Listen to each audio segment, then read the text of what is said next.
দুর্গাপুর ইস্পাত নগরী। একসময় ঝাঁ চকচকে রাস্তা, রোটারির মধ্যে ফুলের গাছ, আর রাস্তার দুই পাশে সবুজ গাছের সারি। দুর্গাপুর ইস্পাত নগরীর রাস্তা নিয়ে গর্ব করত ইস্পাত কর্মীরা। এখন নাভিশ্বাস উঠছে ইস্পাত কর্মীদের। রাস্তা চরম বেহাল, খানাখন্দে ভরা রাস্তা। বড় বড় গর্ত কার্যত রাতের অন্ধকারে বিভীষিকা হয়ে উঠেছে ইস্পাত কর্মীদের কাছে। দুর্গাপুর ইস্পাত নগরীর রাস্তায় যাতায়াত করতে হয় দুর্ঘটনার ঝুঁকি নিয়েই। অথচ রাস্তা সংস্কারের কোন চেষ্টাই করা হচ্ছে না। কিন্তু এমন তো হওয়ার কথা ছিল না।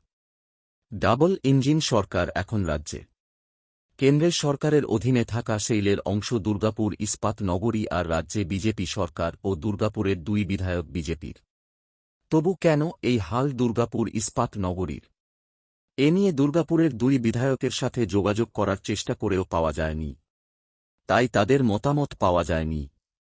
সিটু নেতা সীমান্ত চট্টোপাধ্যায় বলেন, বর্তমান কেন্দ্র সরকার রাষ্ট্রায়ত্ত কারখানা বন্ধ করে দিতে চায়, নিয়োগ নেই, ইস্পাত নগরীর রাস্তা নেই। এসব বিজেপির জঘন্য চক্রান্ত, যার ফলে ভুগতে হচ্ছে আপামর জনসাধারণকে। কংগ্রেস জেলা সভাপতি দেবেশ চক্রবর্তী বলেন, রাজ্যে কিংবা কেন্দ্রের ব্যবসায়ীদের সরকার আছে, তাই গল্প শুনবেন উন্নয়নের, কিন্তু রাস্তা হবে না।